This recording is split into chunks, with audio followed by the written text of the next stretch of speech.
The Great Qin dynasty was a land of endless borders and billions of people. Everyone here shared a single dream: immortality. They all wanted to become cultivators, soaring above the clouds and living forever.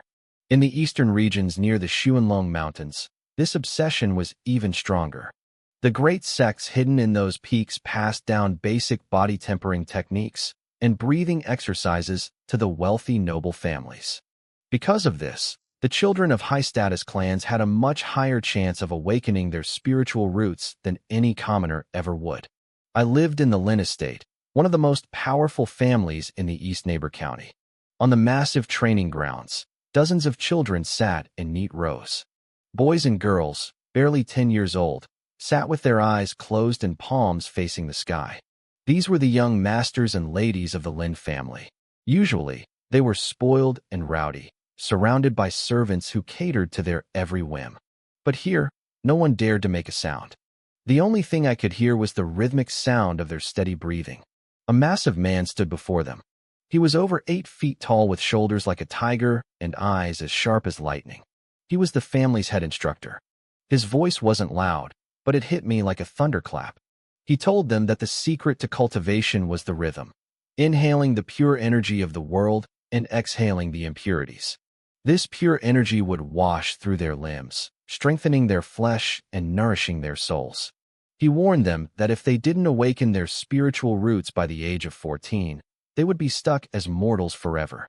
The gap between a mortal and an immortal was as vast as the distance between heaven and earth. I was standing a distance away, kneeling on the hard floor with a rag in my hand. I was 13, maybe 14 years old. While I scrubbed the spotless floor, my eyes were fixed on the training session. I watched every movement. I listened to every word. My own breathing began to shift, matching the rhythm of the noble children perfectly. "Yilin, do you want to die?" A whisper hissed beside me. It was a pockmarked servant. He nudged my arm, his face pale with fear. He reminded me that a few weeks ago, a servant was caught trying to steal martial arts secrets. The instructor had gouged his eyes out right there on the spot. We were born as slaves. My grandfather was a slave, my father was a slave, and I was a slave. To the Lin family, we were nothing more than tools. Only the masters were allowed to seek the path of immortality. For us to even look was a crime. I just smiled and nodded, turning back to my work. I scrubbed faster, but I didn't stop my breathing. I didn't change the rhythm. The young masters only practiced for 2 hours every morning. I practiced for 16. Ever since I figured out the technique 6 months ago, I never stopped, except for when I was asleep. I had seen what happened to people like me. I watched my grandfather grow too old to work, only for the overseer to starve him to death. When my parents begged for mercy, the guards beat them so badly they never recovered. They died a few years later, broken and full of sorrow. My father's final words were burned into my mind. Better to be a beggar than a slave. I refused to accept this fate. I was going to change my life. That night, the moonlight was like water. I was out by the river with Little White, a snake I had raised since it was tiny. Little White wasn't an ordinary snake. It was a beautiful white serpent that seemed to understand me. Suddenly, Little White nudged me, holding a glowing pearl in its mouth. I was confused as it pressed the pearl against my lips. "You want me to swallow this?" I asked. Little White nodded eagerly. I didn't hesitate. I had raised this creature. I knew it wouldn't hurt me. I gulped it down. At first, I felt nothing. But as the minutes passed, a warmth began to spread from my stomach. It turned into a burning heat that raced through my veins and into my limbs. All my exhaustion vanished.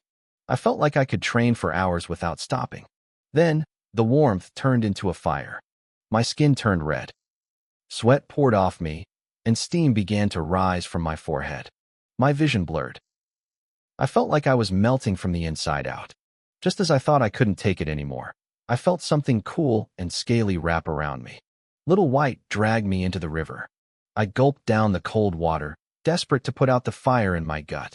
As I floated there, I saw black, foul-smelling gunk oozing out of my pores and washing away in the current. After half an hour, the heat faded. I felt lighter than I ever had in my life.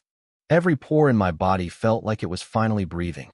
"Good job, Little White," I whispered, reaching out to stroke its head. That was a treasure, wasn't it? something the immortals use. Little White hissed happily, nuzzling my hand. I decided to try the breathing technique again. I took a deep breath. This time, everything was different. I didn't just feel the air, I saw it. Tiny, silver sparks of light were floating in the air. As I inhaled, those sparks entered my body. When I exhaled, a cloud of gray, murky smoke left my lungs. I froze. I remembered what the instructor said. Inhaling the pure, exhaling the turbid. The pure air contains spiritual energy. I was actually seeing it. I was actually absorbing it. My spiritual roots, they've awakened, I whispered. Little White nodded, its eyes shining with excitement. I wanted to jump for joy, but when I tried to pick up the snake, I realized it was incredibly heavy. Even though it was only 10 feet long, it felt like it was made of solid iron. In the Lin family, with all their resources and teachers, only 2 or 3 children awakened their roots every year. And here I was, a slave boy in a river, finally stepping onto the path of the gods. This meant everything. I, Yi Lin, finally had the qualifications to become a cultivator. I was going to be an immortal. I wouldn't be a slave looking up at the world anymore. I'd be the one looking down. I knelt in the river and sobbed. Father, mother, grandparents, are you watching? I whispered through my tears. Your little Linger is going to make something of herself. I'm breaking these chains. One day, the masters we served will be the ones kneeling before me. I didn't let the emotion last long. I forced myself to calm down and wiped my face. I couldn't let anyone see anything unusual before the immortal masters arrived. If the people in the Lin estate found out, I didn't know what they'd do to me. I wasn't a high and mighty immortal yet. I was still just a servant girl. I knew better than to trust the Lin family. They wouldn't suddenly treat me like a guest of honor just because my roots awakened. More likely, I'd end up dead. In this house, slaves weren't humans. My grandfather starved to death here. My parents were beaten to death. I once saw a slave try to secretly learn body tempering techniques. They gouged his eyes out on the spot. To the masters, a slave is a slave for generations. They'd be terrified that I'd join a sect, learn real power, and come back for revenge. They'd kill me now just to be safe. There were a few kind souls in the family, sure, but they were the minority. Suddenly, the tall grass rustled. A black shadow streaked toward me. Thwack! Something the size of a palm slammed onto my chest and clung to my clothes. Neither I nor Little White flinched. We were used to this. It was a pitch-black cockroach with 2 massive, crab-like pincers. In its grip, it held a steaming, fragrant roasted chicken. The cockroach nuzzled my chest affectionately, holding out the prize. I took the chicken and started tearing into it. Good job, Xiao Chong, I said, grinning. Xiao Chong was a master thief. He'd been raiding the Lin family kitchens for me for years. Even with their guards and medicinal traps, nothing could stop him. He was so fast he was often just a blur. Without the gourmet food he stole, I never would have had the nutrition to build this much muscle. I owed my strength to a cockroach. The kitchen staff had tried everything to catch him. They even hired low-level rogue cultivators to stand guard. But Xiao Chong was smart. If he saw a cultivator, he stayed away. If it was just the regular servants, he'd rob them blind. If I could actually eat that much, he probably could have emptied the entire pantry in a single night. Since he only took 1 or 2 items, the managers eventually just gave up and let him be. He was also a natural digger.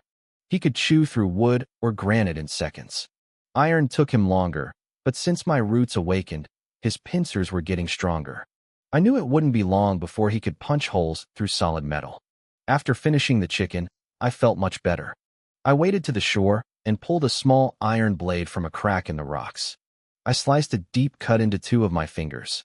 Little White immediately latched onto 1 finger, its eyes growing misty and excited as it drank. Xiao Chong crawled onto my other hand, gulping down my blood. For some reason, insects and snakes loved my blood. The more they drank, the faster they grew and the smarter they became. Little White and Xiao Chong were living proof of that.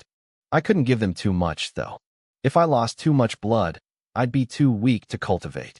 After a few minutes, they both stopped. Little White licked my wound with its flickering tongue, and the cut healed and scabbed over instantly. That's it, I asked, surprised. Is my blood not tasty now that I've awakened? They both shook their heads and let out a tiny burp at the same time. Xiao Chong patted his belly with a pincer. He was stuffed. It seemed my blood was much more potent now. One drop probably felt like a gallon to them. Once I get into a sect, I'll raise a whole army of you little guys, I promised. They rubbed against me one last time. Then, Xiao Chong vanished into the brush, and Little White slipped back into the water. Little White, I called out. I've heard that treasures are always guarded by monsters. Don't take any more risks for me. Stay safe. The snake turned back, nodded its head obediently, and dived deep. I sighed. Little White must have felt how desperate I was to awaken, which is why it risked its life to get that pearl. I just wished Xiao Chong could swim. They'd be safer if they worked together. I headed back to the Lin estate, keeping my head down. I acted exactly as I always did, numb, submissive, and hardworking. I took the insults and the chores without a word. I even stopped practicing my breathing technique during the day. I couldn't risk anyone sensing the spiritual energy around me. But inside, I was changing. My energy was boundless. My strength was exploding. I only needed 2 hours of sleep to feel completely refreshed. The only problem was my appetite. I was starving all the time. Xiao Chong had to start stealing 5 chickens a night just to keep me full. This started a war in the kitchens. 1 chicken a night was an annoyance. 5 chickens a night was a crisis. These weren't ordinary birds. They were expensive medicinal chickens raised on herbs. After a week of this, the Lin family lost their patience. They hired a cultivator at the first level of qi refining to set a heavenly net in the kitchen. That night, the chicken disappeared anyway. So did the cultivator's pants and shirt. Drinking my new blood had made Xiao Chong and Little White terrifyingly fast. The entire Lin estate was in a panic over the phantom thief. Eventually, the kitchen staff gave up entirely. They didn't even bother with guards anymore. Instead, they built a small shrine in the kitchen, hoping that if they treated this spirit with respect, it might stop stealing so much. Every day, the kitchen staff laid out 5 fragrant roasted chickens as an offering. The servants whispered among themselves, relieved that the thief only stole poultry and not people. They warned everyone not to provoke the spirit, fearing for the safety of the Lin family masters. Only an immortal from the heavens could subdue such a brazen demon, they said. But there was a problem. The great Xian dynasty was vast, and the world was crawling with actual monsters and demons. The primary duty of the Tai Xian sect cultivators was to hunt down high-level threats that terrorized entire cities. Who would bother coming all this way just because a rich man lost a few chickens? Eventually, the thief stopped sticking to food. He started stealing books from the study where the young masters and ladies learned to read. I was the one who ordered Xiao Chong to do it.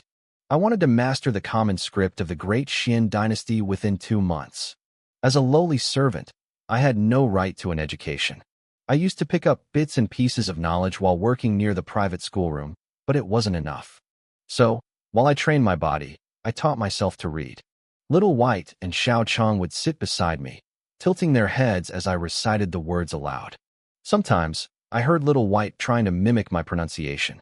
Xiao Chong, however, could still only squeak. I figured it was just a species thing. Every few weeks, Little White would bring me another pearl. Each time I swallowed one, my body purged a thick layer of black grime. With every cleaning, my strength surged. The threads of spiritual energy I inhaled during my breathing exercises grew thicker and stronger. I could feel my spiritual root expanding, becoming robust and firm. Without realizing it, I had become as strong as an ox and as agile as a mountain monkey. I was no longer the weak girl any house guard could push around. 2 months passed in a blur of study and sweat. Then, I got word from the estate manager. The immortals of the Tai Xian sect were arriving tomorrow. The entire Lin estate went into a frenzy. We worked until our fingers bled to make the place spotless. Everyone was more excited than they were for the new year. To commoners, seeing an immortal was a once-in-a-lifetime blessing. If you had a spiritual root, it was your ticket to divinity. After finishing my chores and serving the masters their evening tea, I headed back to the cramped, filthy servants' quarters. My roommate, Wang Er, was there. She was a girl with a face full of freckles who acted even more submissive and cowardly than I did. Tonight, though, her hands were shaking, and her eyes were wide with anxiety. "Yilin," she whispered, grabbing my arm. "What if the immortals arrive tomorrow and sense that I'm a legendary genius. What if they insist on taking me away to learn the way of long life so I can save the world? I'm just Wang Heir. I only know how to serve the masters. I can't handle that kind of responsibility. I looked at her. She was serious. She was worried about the burden of saving humanity when she couldn't even read a single word. I looked out at the starry sky and spoke softly. Maybe in the immortal sects, chopping wood and mopping floors is a form of cultivation too. Maybe it builds beast affinity or something. They probably just use golden wood and jade floors. Wang Heir's eyes lit up. You're right. Why didn't I think of that? Hey, where are you going? Want to go wash up at the river? No, I said, shaking my head. Last time we went, the mosquitoes nearly ate me alive. I'll pass. I envy you, Wang Heir sighed. Even the bugs won't bite you. The manager says it's because your life is too cheap for them to bother with. Well, I'm going to sleep. Tomorrow, I might be off to save the world. Maybe I'll even marry a couple of fairy goddesses like the heroes in the stories. Dream on, I muttered under my breath. Once Wang Heir was inside and the coast was clear, I slipped into the shadows. I reached the high perimeter wall of the Lin estate and leaped. I cleared the stone top in a single bound, landing silently on the other side. No guard even blinked. I headed to my secret spot by the river. Xiao Chong was already there with 5 roasted chickens, and Little White was lounging on a large rock. A book lay open in front of her, the pages turning occasionally in the breeze. In 2 months, Xiao Chong had grown from the size of a palm to the size of a small watermelon. His shell looked like polished iron. Little White was even more impressive. She wasn't just speaking simple words anymore. She was actually reading the books faster than I was. I was starting to feel a bit insecure. I was being out-educated by a snake. Xiao Chong scurried over and hugged my leg, chirping happily. Master, Little White said. Her voice was soft and slender, sounding like a girl in her early teens. She still struggled with long sentences, but she had taught herself the word master. I had told her to just use my name, but the idea seemed to terrify her. I stroked both of their heads. Tomorrow, the immortals come to test our spiritual roots. This is my chance to change my fate. If I succeed, they'll take me to the sect. But what about you two? I felt a pang of sadness. They were too big to hide. If a cultivator saw them, they'd be branded as demons and killed on sight. I owed everything to them. I couldn't just leave them behind to chase immortality on my own. Little White nudged my hand gently. Ring, she whispered. Blood. I blinked, looking down at the dull gray ring I had worn for years. This old thing. Little White nodded. Ring. Take us away. The ring was an heirloom from the Yi family. It was covered in messy, worm-like carvings that had no aesthetic value. It looked worthless, which was the only reason the Lin family hadn't stolen it. My father and grandfather had worn it for decades without anything happening. You want me to soak it in blood? I asked. My dad and grandpa bled on this thing plenty of times during manual labor. Nothing ever happened. Master, Little White insisted. Chong Huang. Chong Huang. What is that? The Emperor of 10,000 insects, she replied. I didn't fully understand, but it sounded powerful. Xiao Chong pulled a sharp stone flake from a crevice and handed it to me. I didn't hesitate. I sliced my finger and let the blood drip onto the gray metal. To my shock, the metal didn't reject it. The blood soaked in instantly, turning the entire ring a deep, pulsing crimson. Suddenly, a strange, ancient scent filled my nose, and my vision began to blur. I saw him clearly. A white-haired old man stood before me, his face a map of deep wrinkles. His eyes were the most terrifying part. They looked like the pupils of a snake, haunting and hypnotic. He gave me a kind smile and reached out, patting me on the head. His voice echoed directly inside my mind. He called me a child of the Yi family and told me this was the ancestral imperial ring. It was a treasure passed down through our bloodline. By activating it, I had proven that I possessed the imperial bloodline. He called me a rare talent, a genius of the ancient bug-controlling clans. The ring had 3 powers. First, it contained its own space to house spirit insects. Second, any insect inside would have a much higher chance of mutating or awakening ancient bloodlines. Third, they would grow at an incredible speed, though he warned me there would be a price to pay. As he spoke, the old man's image began to crumble. His voice grew faint. He told me to survive in the cruel world of cultivation at all costs and to restore the glory of the Yi family. Then he vanished. I stood there, pale and trembling. My breath was ragged. For a long time, I couldn't even speak. I realized then that my family weren't born to be slaves to the Lin family. We were descendants of an ancient clan. My father and grandfather never discovered the ring's secret because they hadn't awakened the bloodline. I carefully slipped the ring back onto my finger. With a single thought, the crimson glow faded, and the ring became invisible. Another thought, and it reappeared. Suddenly, Xiao Chong turned into a black blur and shrank, disappearing into the ring. Little White followed right after. In my mind, I saw a vast desert about 10 meters wide. There was no water, no wind, and no life. My two companions lay there, falling into a deep sleep. A coach stepped forward to report. He announced that 3 children had already sensed spiritual energy: Miss Lin Xiaoyu, young Master Lin Yuan, and young Master Lin Xiang. Old Man Lin smiled, stroking his beard. He told them that if even one of them reached the foundation establishment stage, the family business would expand to other provinces. He told the rest of us not to lose heart. Sensation was a good sign, but the real test would happen when the immortal arrived. I watched the 3 chosen children. Lin Xiaoyu was the pampered daughter of the main branch. She boasted about her future as an immortal. Lin Yuan promised to bring back pills to make the old man young again. Only Lin Xiang stayed quiet. He looked awkward and wore cheaper clothes. He was clearly from a side branch of the family. The old man laughed and had the butler bring out 3 swords made of black iron. They were worth 1,000 gold pieces each. The butler warned them that these blades were heavy and sharp enough to cut through iron. I had no doubt one of those swords could slice me in half with ease. Suddenly, the air shifted. A massive flying boat descended from the clouds. My heart hammered against my ribs. Old Man Lin shouted for everyone to kneel. All 531 members of the Lin household hit the ground in worship. A man in purple robes with 2 swords on his back leaped from the ship. He didn't fall. He drifted down like a feather. This was the envoy from the Taishan sect. "Rise," he said. His voice was kind, yet it carried a power that made it impossible to disobey. We all stood up at once, waiting for our fates to be decided. Would you like a summary of what happens during the talent testing in the next chapter? Old Man Lin stepped forward with a smile, handing over a small jade box. He called it a humble gift from the Lin family and begged the immortal not to refuse. The man in purple robes nodded. As soon as the box touched his hand, it turned into a streak of light and vanished into a small pouch at his waist. I recognized that pouch. It was a Chinquan bag. I had heard stories that these palm-sized bags contained massive spaces, enough to hold mountains and rivers. I glanced down at the bone ring on my finger. I had a feeling my ring was even better.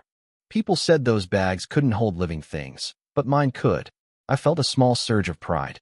I had been a slave my whole life and only had 2 months of education, so my understanding was shallow. I didn't realize that my bone ring was a supreme treasure that 10,000 Chinquan bags couldn't buy. Still, I was cautious. I kept the ring hidden, and the immortal didn't notice a thing. The butler whispered that the box contained a 100-year-old spirit herb, something far more valuable than those black iron swords.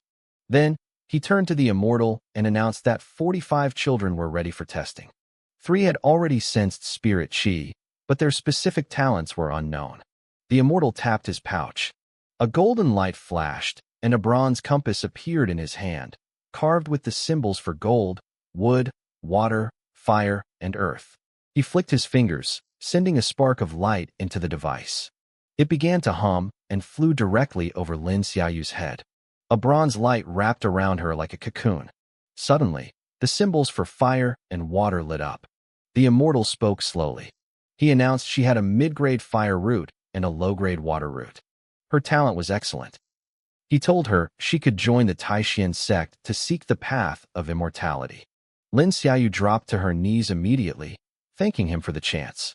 She took her black iron sword and stood behind him, her face glowing with pride. In one step, she had gone from a rich man's daughter to an immortal disciple. She had escaped a mortal fate. The compass moved to Lin Yuan. Low-grade metal root. He was accepted. Then it flew to Lin Xiang. low-grade wood, and low-grade water. He was accepted too. The immortal tested the other 42 children, but the compass stayed dark for every single one of them. The rejection was crushing. The noble sons and daughters of the Lin family looked at the lucky three with pure envy. Yesterday, they were equals. From now on, if they ever met again, the ones left behind would have to kneel in the dirt. That was when I made my move. I stepped out from the crowd, my servant clothes tattered and plain. I bowed and told the immortal that I had sensed spirit chi. I told him I wanted to be tested. The entire martial arts field went silent. The Lin family members looked shocked. Old man Lin narrowed his eyes, but he didn't say a word. In this place, the immortal's word was law. Besides, the more talented disciples an envoy brought back, the greater his own rewards from the sect would be. That was why I dared to speak up. The immortal's expression didn't change. He looked at me, and for a second, I felt like I was standing there completely naked. He was looking straight through my soul. He called me a brave child and said that if I had the talent, I would surely kill demons for the sect. With a wave of his hand, the bronze compass flew over my head. The bronze light swallowed me. I felt the energy inside my body start to churn, flowing through my veins on its own. I looked up. All 5 symbols, gold, wood, water, fire, and earth, began to glow with an intense light. The immortal's face finally changed. He stared at the compass in stunned silence. Mid-grade metal, mid-grade wood, mid-grade water, fire, and earth. He waited a long time before he finally spoke the words that changed my life. He told me I was accepted. I threw myself to the ground, banging my head against the stone until I bled. I thanked him for the life-changing gift. He waved his hand, and a soft cloud of energy lifted me back to my feet. He admitted that he had tested thousands of people, but he had never seen someone with all 5 elements at the exact same grade. He asked for my name. I told him it was Yi Ling. He smiled and told me that from this moment on, I was no longer a slave. I was a cultivator of the Taishan sect. He sent a blast of energy into the flying boat, and a hatch opened at the bottom.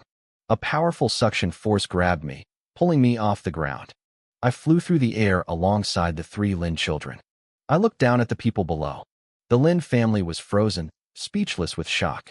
The slave they had spent years beating and insulting was now rising above them all. If I ever returned, even the head of the family would have to bow to me. I looked at them with cold, indifferent eyes. I felt no hatred, and I felt no joy. I just looked up at the sky. I had done it. The flying boat was massive, at least 100 feet long and carved from a single piece of spirit wood. It felt like a floating palace. 2 women were sitting in the middle of the deck, meditating. They wore light blue robes and had long hair that fluttered in the wind. They looked much younger than the envoy, but it was impossible to tell their real age. They glanced at us as we landed on the deck. Their eyes lingered on my dirty, faded servant rags. They looked confused. This boat was meant for the children of great families, not beggars. The 4 of us quickly bowed, greeting the immortals with everything we had. The middle-aged cultivator in purple robes spoke up then, his voice steady and commanding. He told the 2 women that my name was Yi Ling.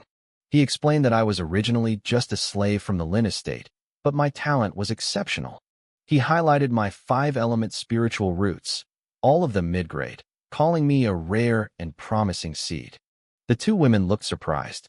They shifted their gaze, studying me with newfound interest. One of them finally spoke, telling us there was no need for such formalities. She said we should call them senior brother and senior sister from now on. Her name was Zhou, and the woman beside her was senior sister Wu. They were both outer sect disciples. The man in purple who had brought us here was senior brother Wang, and he was an inner sect disciple. We all bowed again, greeting each of them by name. Senior sister Zhou gave a small, graceful smile. She told us we were free to move around the deck. They had to visit 6 other major families in Luoyun province to pick up more recruits before heading back to the sect. She estimated it would take about a day to reach our destination. The Taishan sect was located on Taishan Mountain within the Xuanlong mountain range, and since Luoyun province sat right at the foot of those mountains, the distance wasn't great. At least, not for a flying boat. If we were riding horses, even the fastest ones would take days to make the trip. With that, the 2 women closed their eyes and returned to their meditation. Senior brother Wang waved his hand, and the boat began to accelerate. We angled upward, piercing through the clouds. The wind howled around us. I struggled to keep my balance alongside the 3 Lin children, grabbing onto the railing as we looked down. The Lin estate was shrinking rapidly. Lin Xiaoyu's eyes welled up with tears. She sobbed quietly, calling out to her father, mother, and great-grandfather. She promised to take care of herself and vowed to reach the foundation establishment stage before she returned to give them a surprise. I watched the ground disappear with a complicated feeling. I knew that once you entered the Taishan sect, you were expected to sever your ties to the mortal world. Unless there was an emergency, the sect didn't allow disciples to go home.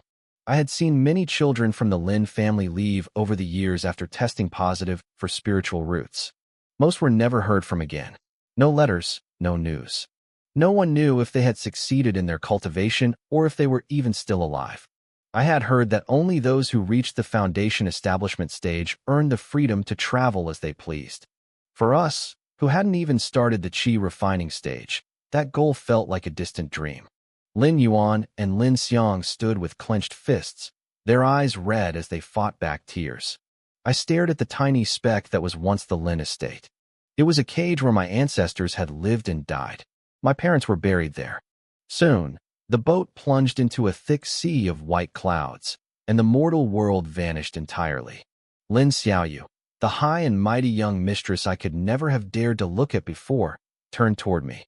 Her gaze was a mix of curiosity and worry. She bit her lip for a long time before finding the courage to speak. She told me she knew her mother hadn't treated me well. She said she would try her best to look after me and make up for it. She spoke about severing mortal ties and said she didn't expect us to be best friends, but she hoped I wouldn't hold a grudge against her and her brothers. She told me that if I had to hate someone, I should hate her. She wanted us to start over as equals, as fellow disciples. She was smart. Being raised in a powerful family had made her quick-witted. I looked at her calmly and told her I didn't hate them. I wasn't lying. My father had taught me to distinguish between those who actually wronged me and those who didn't. Hate was a waste of energy. I wouldn't hesitate to punish the steward who starved my grandfather or the servants who beat my parents. But I had never even interacted with these 3 children. They weren't the ones in charge of the estate. Lin Xiaoyu smiled sweetly, thanking me for understanding. Then, she pulled out a dark iron sword and offered it to me. She said it was a gift, a small token of compensation. I was stunned. Even Lin Yuan and Lin Xiang looked shocked. She told me not to be polite. She had an older brother and sister already in the sect, and her sister was an inner sect disciple.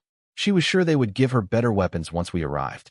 She also mentioned that while all new disciples received a standard sword, the quality of those mass-produced blades couldn't compare to one forged by the Lin family's master smiths.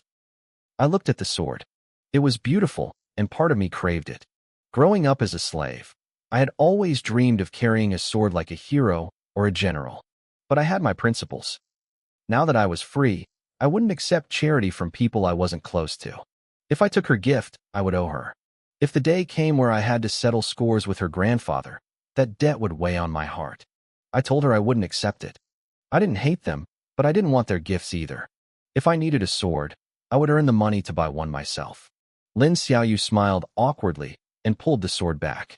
I didn't want to talk anymore, so I found a quiet corner, sat down cross-legged, and began my breathing exercises. Behind me, I heard Lin Yuan let out a cold snort. He muttered about how arrogant I was for someone of such lowly birth. He told Xiaoyu they didn't need to suck up to me. He bragged that he would soon surpass me and leave me in the dust. Lin Xiang whispered for him to calm down, mentioning how my parents had died when I was young and how hard my life had been. Lin Yuan glared at him, and the boy went silent. Lin Xiaoyu just sighed, looking out at the clouds. Lin Xiaoyu watched me as I sat in silence. She looked like she wanted to find a way to make it up to me later, but I didn't care. I stayed in my corner of the deck. There were about 30 other children scattered across the flying boat, all dressed in expensive silks. They were the sons and daughters of the most powerful families in Luoyang Prefecture. Some of them gripped black iron swords forged by their family masters, their faces glowing with excitement. They were looking forward to a bright future as immortals. Once the boat leveled out, a few kids who knew the Lin family walked over to greet Lin Xiaoyu. She was smart, beautiful, and had rare mid-grade spiritual roots. Everyone knew she had a massive future ahead of her. They started chatting about their dreams of joining the Taishan sect. A few of them even tried to talk to me. Word had spread that the inner sect envoy had praised my rare elemental balance. Normally, these rich kids wouldn't have given me a second glance, but now they were trying to suck up to me. I turned them all down. I told them I needed to focus on my cultivation. The truth was, after my parents died, the only person I ever really talked to was my roommate, Wang Er, a quiet boy with a face full of pockmarks. I didn't know how to socialize, and I didn't want to learn. I was a loner. To me, talking to insects was much more comfortable than talking to people. Half a day passed. The boat stopped 6 more times to pick up children from other major clans. By the time we were finished, 37 kids were on board. The 2 female cultivators in blue robes announced that we were officially heading for the Taishan sect. But the heavens had other plans. Shortly after we left the borders of Luoyun Prefecture and entered a stretch of desolate, uninhabited mountains, the weather turned. The wind began to howl. Thunder crashed, and a torrential downpour soaked every child on the deck to the bone. I watched the Taishan sect cultivators. Their bodies glowed with a faint light that repelled the rain and wind. I felt a pang of envy. The other kids didn't seem to mind the rain, though. They were too busy fixing their hair and bragging about the legends of the cultivation world they'd heard from their elders. The boat had protective formations, so lightning shouldn't have been a problem. Still, Senior Brother Wang decided to be safe. He lowered the boat to fly just 100 meters above the ground, and our speed dropped. I was sitting cross-legged in the rain when I suddenly snapped my eyes open. I felt a strange vibration. Through my connection to the insects in the area, I could feel them becoming incredibly restless. Then, a massive bolt of lightning tore through the sky. It didn't just strike near us. It slammed directly toward the boat. Senior Brother Wang's face went pale. Even a sturdy spirit boat couldn't ignore the power of natural lightning. He waved his hand, pouring spiritual energy into the deck. A translucent shield shimmered into existence just as the bolt hit. The world turned blindingly white. I couldn't see a thing. Electric snakes danced across the hull, and the entire boat shook violently. After a few agonizing seconds, the shaking stopped. Senior Brother Wang exhaled, and the 2 female cultivators looked shaken. The other children were screaming in terror. "This shouldn't happen," Senior Brother Wang muttered as my vision returned. "The lightning-averting formation is active. We shouldn't be targeted like this." "Maybe it's just bad luck," Senior Sister Wu said, forcing a smile. The words had barely left her mouth when another bolt of lightning struck. It hit the exact same spot. "Something is wrong," Wang shouted. "Send the distress signal." He poured more energy into the shield, but the impact was deafening. I squeezed my eyes shut this time, yet the light was so bright it burned through my eyelids. Senior Sister Wu grabbed a golden talisman from her bag and threw it into the air. It turned into a streak of golden light and vanished into the distance, carrying a plea for help. Then, a series of explosions rocked the bottom of the boat. The hull groaned and snapped. The flying boat split into 7 or 8 pieces right in the middle of the air. I turned pale and grabbed the railing with everything I had. We were falling. The only thing that saved me was our altitude. We were only 100 meters up. I knew my body was stronger than a normal person's, and the forest below was thick. I might survive. My section of the boat slammed into a massive banyan tree. The trunk exploded under the weight, and I hit the ground hard. My head was spinning. Pain flared through my entire body, and broken branches poked at my skin. I felt like every bone in my body had been rattled out of place. I crawled out from under a piece of the wreckage, gasping for air. "What happened?" I whispered. A chilling laugh echoed through the rain. "Look at all these little brats," a voice boomed. "Take the ones who are still alive. They'll make perfect corpse puppets, furnace slaves, or laborers. We have to thank the Taishan sect for this wonderful gift. Those hypocrites have been comfortable for too long," another voice sneered. "They didn't even send a Foundation establishment cultivator to guard them. They don't have enough to go around. If they sent more, we'd just raid their headquarters while they're gone. Oh, look at these pretty girls in blue. Only at the 4th level of chi refining? Don't let them kill themselves. We need them." Chaos erupted. Children were screaming and crying. The sounds of the storm mixed with the manic laughter of the attackers. My heart hammered against my ribs. Demonic cultivators. Even a child knew they were monsters who killed without blinking. The Taishan sect guards had clearly been defeated. They had been ambushed and stood no chance. As for the kids, even those with iron swords were like helpless chicks before these killers. I refused to be turned into a corpse puppet or a slave. I didn't wait. I lunged into the thickest part of the forest. I pulled a pile of wet leaves over myself, masking my body, and held my breath. Every second felt like an eternity. After about 20 heartbeats, a shadow moved. An ugly middle-aged woman wearing blood-red robes stepped into my line of sight. A massive bat perched on the woman's shoulder, its wings twitching as it let out a series of high-pitched, rhythmic shrieks. It was searching for me. "Is there a little brat hiding here?" she cooed, her voice dripping with fake sweetness. "I hear you. Little guy, why don't we play a game of hide and seek? If I find you, I'm taking you back to be my furnace slave." She licked her lips, her eyes scanning the greenery. My heart stopped as she walked right past the bush where I lay trembling. I waited, lungs burning, counting the seconds until she was far enough away. Just as I couldn't hold my breath a moment longer and began to gasp for air, a hand clamped firmly onto my left ankle. "Found you," she hissed. "A handsome little thing, aren't you?" Terror surged through me. I lashed out with my right foot, kicking with everything I had, but it was useless. She caught my other leg with ease. She hoisted me up by my feet, dangling me upside down like a headless chicken. I swung my body upward, clawing at her face, but she just leaned back and laughed. "Feisty. I like that," she cackled, her face twisting into a hideous grin.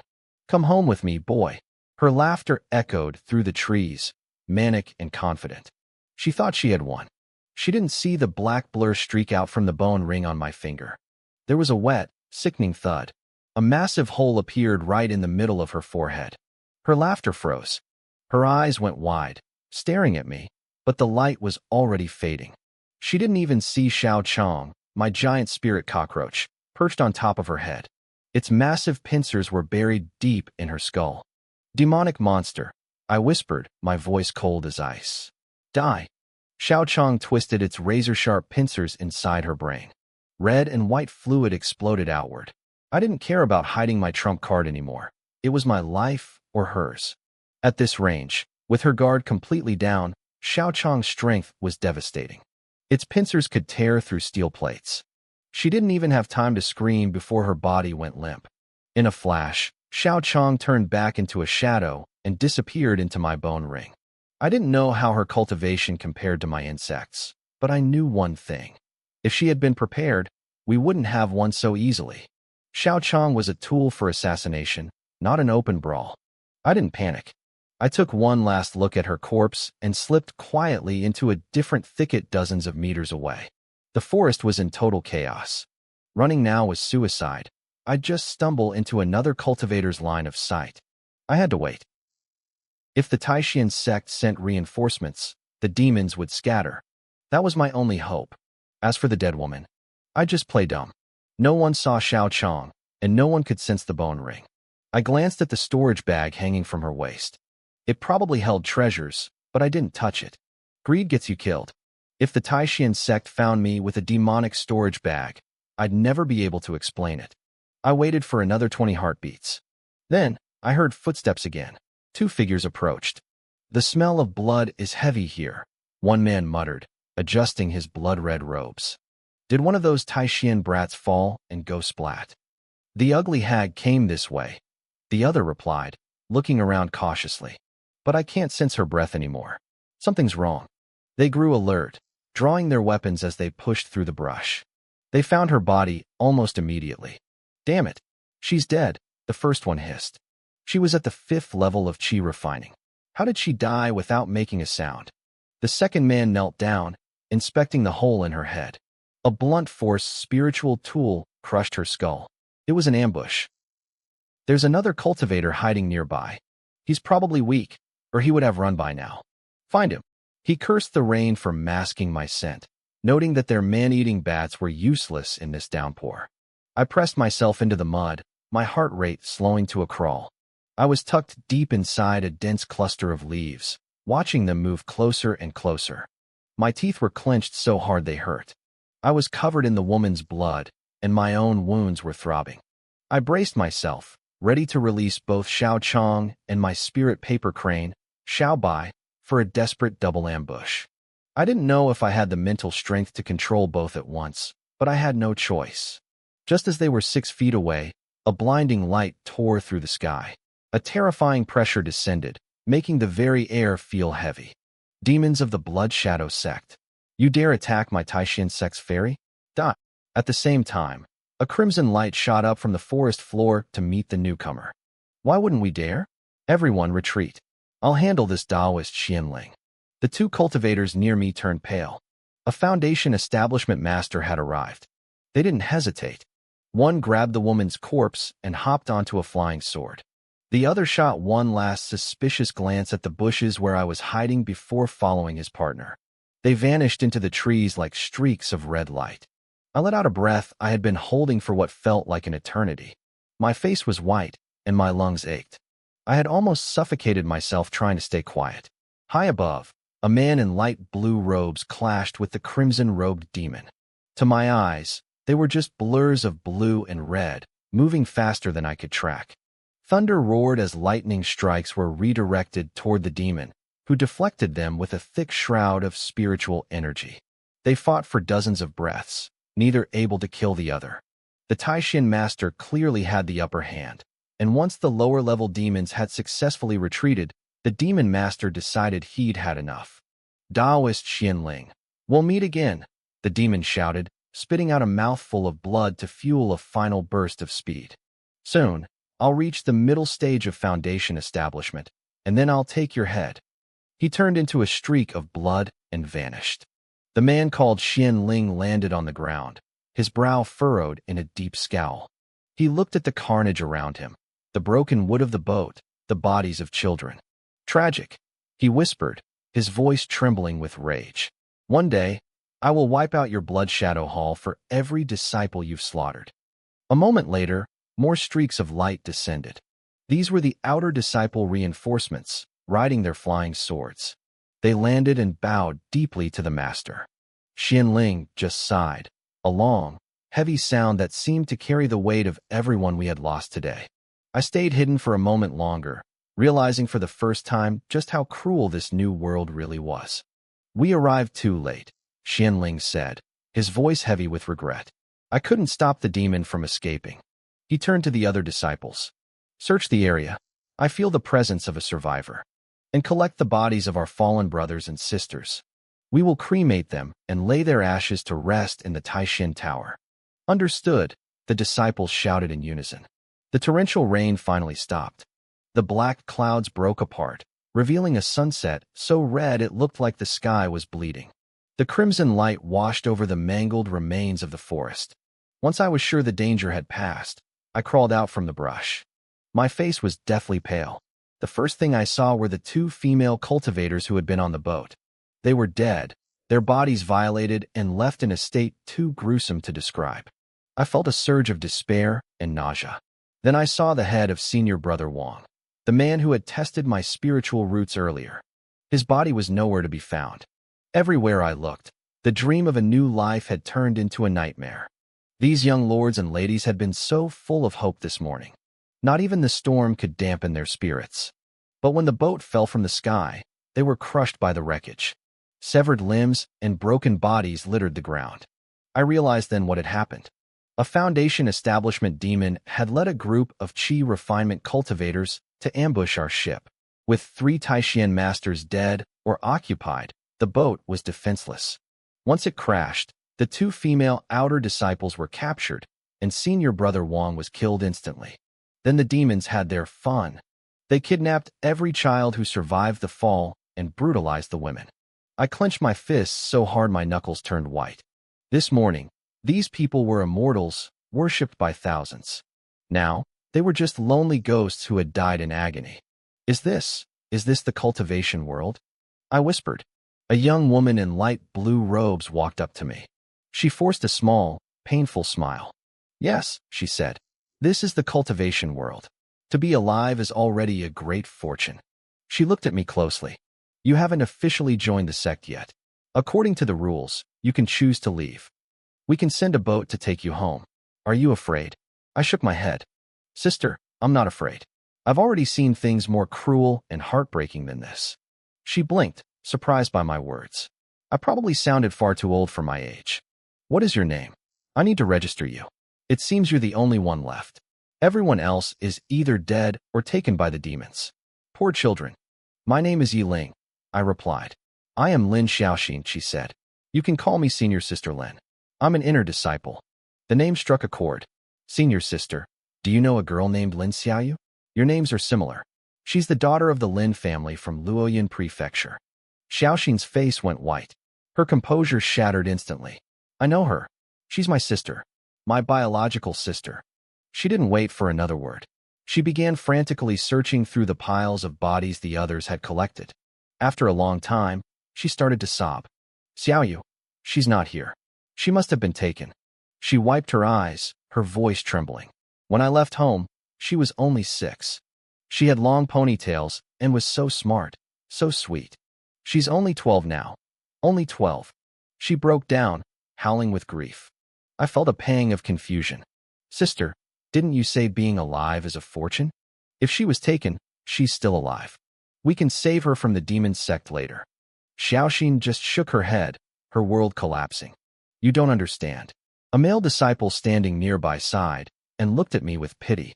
For her, dying here might have been a mercy, junior brother Yi. Why? I asked. What do you mean? Do you know what a furnace is? He asked. I shook my head. He looked away. You'll understand eventually. To be a furnace for a demon, it is a fate worse than death. A cold weight settled in my chest. I fell silent, feeling as if a mountain were pressing down on my heart. As night fell, we built a massive pyre. The flames roared, turning the bodies of the disciples and the children into smoke and ash. More cultivators arrived, some from Taishan, others from sects I didn't recognize. They saw the carnage, sighed, and moved on. When the fire died down, Xiaoxin gathered the ashes into a large jar and tucked it into her storage bag. She was pale and silent, the light gone from her eyes. It's done, she whispered. Let's go. We boarded a new flying ship. High on the deck stood Xianling. A disciple grabbed me and flew me up to the ship's bow. I followed the others' lead and bowed deeply. Xianling had white hair at his temples, but the smooth face of a young man.